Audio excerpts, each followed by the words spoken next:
All right, we're going to start you kids off with some easy math problems. If John has 14 apples and Susie has 13 oranges, calculate the mass of the sun. Hey there, kids, and welcome back to the channel. I'm Uncle Frank, hoping that you are having a great day. And in today's video, we're going to be sitting back, relaxing, and having a conversation about the reserved list. The old cornerstone of the MTG economy, as some people used to say.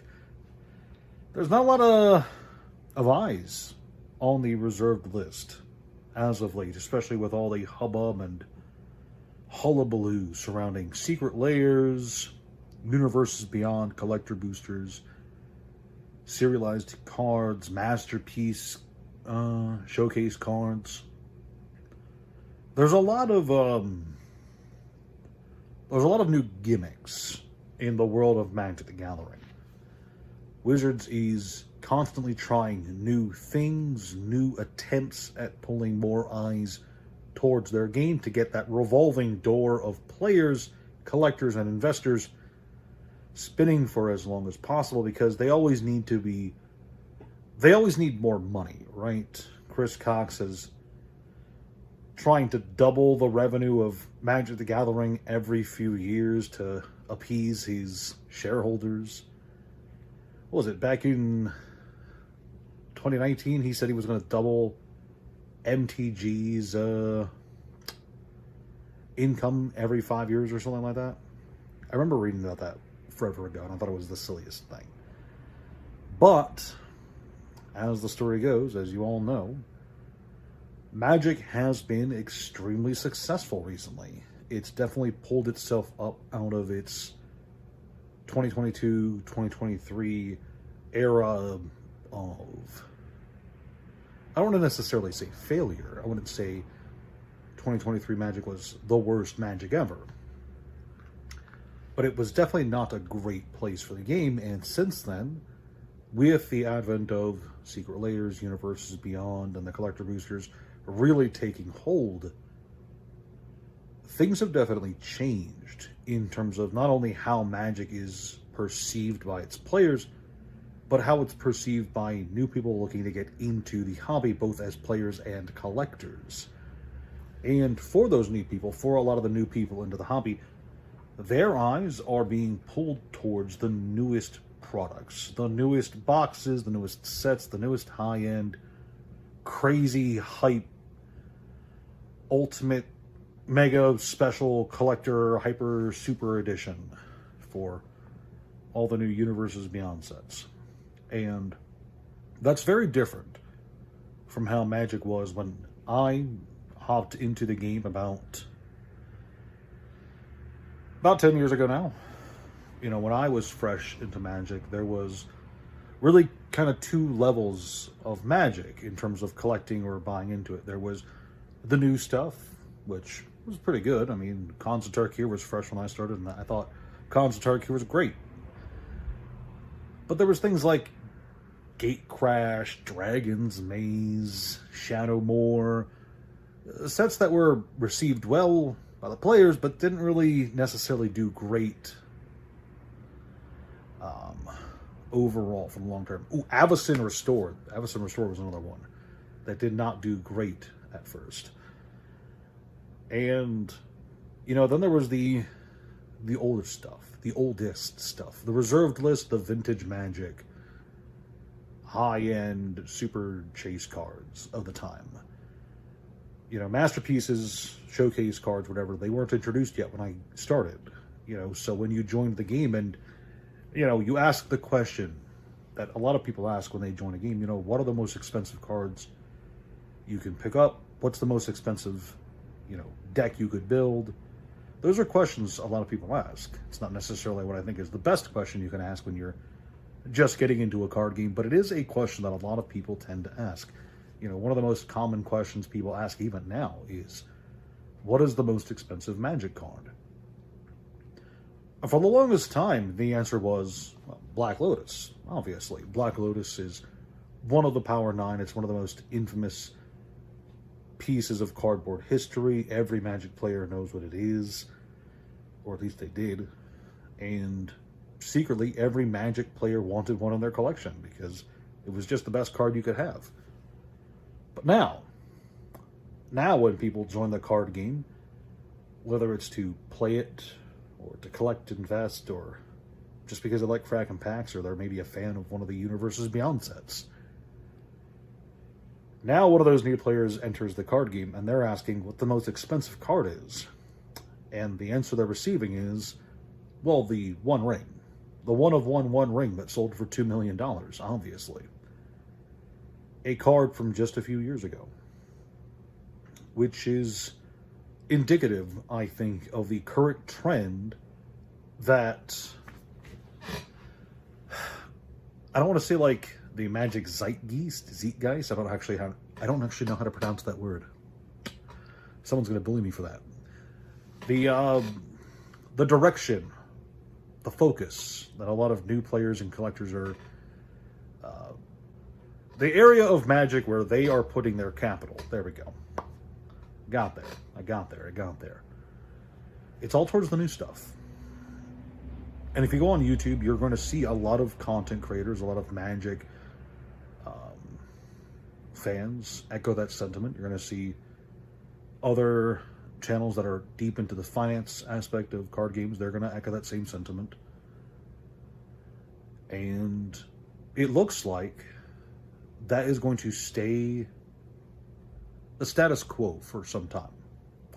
Especially if Wizards continues to capture lightning in a bottle, so to speak, when it comes to not just the sets they design, the cards they design for those sets, and the distribution models they use to keep things fresh and ultra hyped. They want to keep that FOMO going strong, right? After all, if everybody wants the product and there's never enough to go around, that looks good on the earnings report, because that just means more and more of it's being sold out every quarter. And Chris Cox wants that. Chris Cox wants that a lot. I don't think any future Magic set for a while is going to outperform Final Fantasy. I think the Marvel sets might come close, because I think there's going to be 2 Marvel sets. There's going to be a Spider-Man set, I know that much. And then I think there's going to be a broader Marvel set at some point. I don't know if I'm just misremembering. But there's going to be a Marvel set. There's going to be an Avatar set. And there's going to be other Universes Beyond sets in the future, right? I don't know if any of them are going to outperform Final Fantasy. But I don't think any of them are going to do bad. Especially with the success of Final Fantasy, for 2 reasons. One, there's going to be a lot of people who only just now got in the game who might stick around for the long term, who are going to see the drastic secondary market success of Final Fantasy collector boosters, and they're going to take that mindset approach with all future collector boxes, right? And there's going to be people who are not yet fans of Magic the Gathering, fans of Avatar, fans of Spider-Man, who are going to look back and see the fervor for Final Fantasy, and they're going to go, oh crap, I should get this stuff while I can, as their Universes Beyond product of choice is announced, right? There's going to be Avatar fans later this year who are looking at the prices of Final Fantasy collector boxes, and they are going to think, but one of the first things to pop up in their mind is, I gotta buy this before it hits $1,200. I need it. Don't know too many Avatar fans who are going to be willing to spend $700, $800 on a box, but I'm willing to bet that they're out there. I'm willing to bet that, like, as I grew up loving Avatar: The Last Airbender, and I know that there's going to be plenty of people out there who are way more successful than I am, who are in love with Avatar. It's a good series. Watch it. Watch Avatar. So that just kind of, it creates kind of a compounding effect, you know, when the success of one set begets the success of another, just because the expectation of success is there. And that's an important thing. The expectation of success alone can breed success. If enough people in a market believe that a product is going to be good, oftentimes that alone, that sentiment alone, is enough to make that product do well on a secondary market, At the very least for the initial release window. Down the road, there might be a price decline, a smoothing out, a flushing out of the market. But at least at first, as far as Chris Cox is concerned, as far as Wizards of the Coast and Hasbro is concerned, that expectation of success alone can be enough to breed success. But why does that matter? After all, this video started with me talking about the reserved list, right? Well, it matters because of one thing, okay? If there's so much attention on the new Magic products, new Magic singles, sealed product, etc., there's going to be a lot of attention diverted from reserved list cards, older Magic cards in general, but we're going to talk about reserved list, right? With so much attention pulled away from the reserved list, do you honestly think that people are just going to stop buying the reserved list? Or do you think, what's more likely to happen, is people are just going to buy reserved list cards without the wider market knowing about it? I know which one I believe is going to be happening, especially as some of these secondary market reserve list prices, a lot of these singles, they're dipping down a bit as people sell off their old vintage Magic collections to buy newer product. Because apparently that is a thing that's happening. People are selling off dual lands to buy Final Fantasy. People are selling off their foiled Deranged Hermits to buy singles from the new set. They're selling Deranged Hermits to buy, was it Tifa? It wasn't a sale, it was a trade. They're trading their old Deranged Hermit for a Tifa card. I just forget which Tifa it was. There's two Tifas, right? In the special foil? Oh, well. There's a bit of a, I wouldn't call it a negative trend for the reserved list and older vintage Magic cards right now, but there's definitely a lot of focus and a lot of capital being pulled away from those old vintage Magic cards and sets towards the new stuff. And I wonder how long that will last. Now, I'm not saying, go out and buy every 10-cent reserved list card you can get your hands on. But I will say there's a lot of cards out there in the history of Magic that are relatively rare, that are beautiful, beautiful cards, especially the Kaladesh inventions. Those are great. That Sol Ring is beautiful.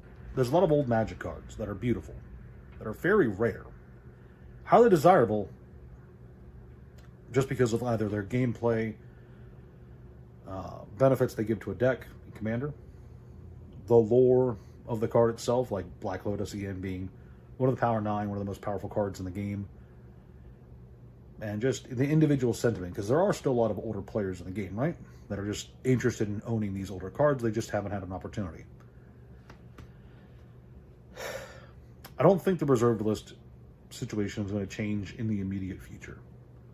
But I do think that with enough silent buyers grabbing those $20 to $50 to $100 cards off the reserved list, not the high-end stuff, I'm not talking about dual lands. I'm not talking about, what's a good example? Angus Mackenzie's. Is he still over $100? He might not be. But with enough people buying those mid-tier reserved list cards, how many of them are truly on the market? How many of them are actually out there? How many, survival of the fittest actually exist at, what, $250, whatever? I don't know. But I know it's not nearly as many of those on the market that there are for newer Magic sets, newer Magic boxes, singles, etc. And sooner or later, times change. And I've said this before on the channel a lot, sooner or later, all markets shift, right? Everybody knows this. It's just that, paradoxically, while everybody does know that markets shift and a bull market can quickly switch to a bear market and vice versa, a lot of people tend to approach all aspects of a financial market with the expectation that the current trend is going to stick around for just a little while longer, right? Just a little longer.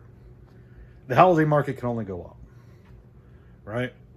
You can only do good on a house investment. Obviously, I'm not just talking about Magic, but Magic's the big thing. There's a lot of older Magic products that are being slept on right now that I don't think reasonably can be slept on forever. Just because of how old they are, how scarce they are, and how hard it is to even find somebody who has it. And as you look around, more and more of these old, scarce products pop up. And I don't know about you, but given the option of holding on to a new box that might do pretty well over the next 5 years, or an old box that is almost guaranteedly going to be rarer in 5 years than it is now because more than one's going to be opened. I don't know. It's a hard choice, obviously. But there's a lot of choices to be made in this world. And I don't know about you guys, but I like the tried and true. I like products that have stood the test of time. Obviously, older cards, they go up, they go down, prices fluctuate. But I have more faith in older, rarer cards. What I'm trying to say is I gotta get myself one of those soul rings from Kaladesh. Those things are beautiful. I really gotta get one. Anywho, I'm really just kind of rambling at this point. What do you guys think? Do you guys think that the current state of the Magic market is gonna stay around for a long period of time? Do you think every Universes Beyond set going forward is going to do nearly as well as Final Fantasy? Do you think that I'm right, and sooner or later we're going to see a drastic shift with older Magic cards? That's all I got for you kids today. Thanks so much for watching. I'll see you next time.